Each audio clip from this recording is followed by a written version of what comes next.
హైదరాబాద్లోని tank bund పై వినాయకుడి విగ్రహం పడిపోయింది. రహదారిపై పడిపోవడంతో భారీగా ట్రాఫిక్ జామ్ ఏర్పడింది. ధూల్పేట్ నుంచి మెడ్చల్ తరలిస్తుండగా మార్గ మధ్యలో వాహనం అదుపు తప్పడంతో విగ్రహం కింద పడింది. స్థానికుల సాయంతో సివిల్ అలాగే ట్రాఫిక్ పోలీసులు విగ్రహాన్ని పక్కకు తరలించారు. ఇదే అంశానికి సంబంధించి తాజా సమాచారం మా ప్రతినిధి ఉషా ఫోన్ ద్వారా అందిస్తారు. ఉషా, చెప్పండి.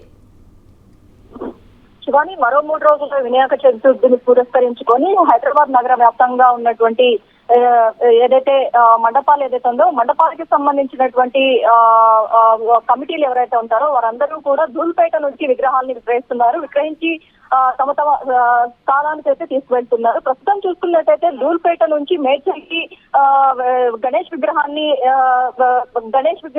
తరలిస్తున్న సమయంలో ట్యాంక్ బండ్ వద్ద గణేష్ విగ్రహము ఏదైతే వర్షం కారణంగా రోడ్డు దగ్గర ఉన్నటువంటి స్కిడ్ అయ్యి వెహికల్ లో ఉన్నటువంటి గణేష్ విగ్రహం ఏదైతే ఉందో విగ్రహం కింద జారి పడడంతో అక్కడ ఉన్నటువంటి విగ్రహం బ్రేక్ అవడము, అక్కడ మొత్తం కూడా ట్రాఫిక్ జామ్ అవడం కూడా జరిగింది. ప్రస్తుతం చూసుకున్నట్టయితే ట్యాంక్ బండ్ మీద ఉన్నటువంటి మొత్తం వాహనాలన్నీ కూడా ఎక్కడికక్కడ వాహనాలన్నీ కూడా ఆగిపోయాయి. ట్రాఫిక్ ని క్లియర్ చేయడానికి ఇప్పటికే అధికారులందరూ కూడా అక్కడ చేరుకున్నట్టు తెలుస్తుంది. ప్రస్తుతం మార్గ మధ్యంలో ట్యాంక్ బండ్ మీద రహదారిపై అదుపు తప్పి కుప్పకూలిపోవడంతోనే ఈ ఘటన జరిగినట్టుగా అయితే తెలుస్తుంది. సివిల్ ట్రాఫిక్ పోలీసులు మొత్తం కూడా అక్కడ ట్యాంక్ బండ్ మీద ఉన్నటువంటి విగ్రహాన్ని తొలగించడానికి అలాగే అక్కడ ఉన్నటువంటి సహాయక చర్యలు అయితే మొత్తం నిమగ్నమై ఉన్నట్టుగా అయితే తెలుస్తోంది. Shivani, thanks for the updates Usha.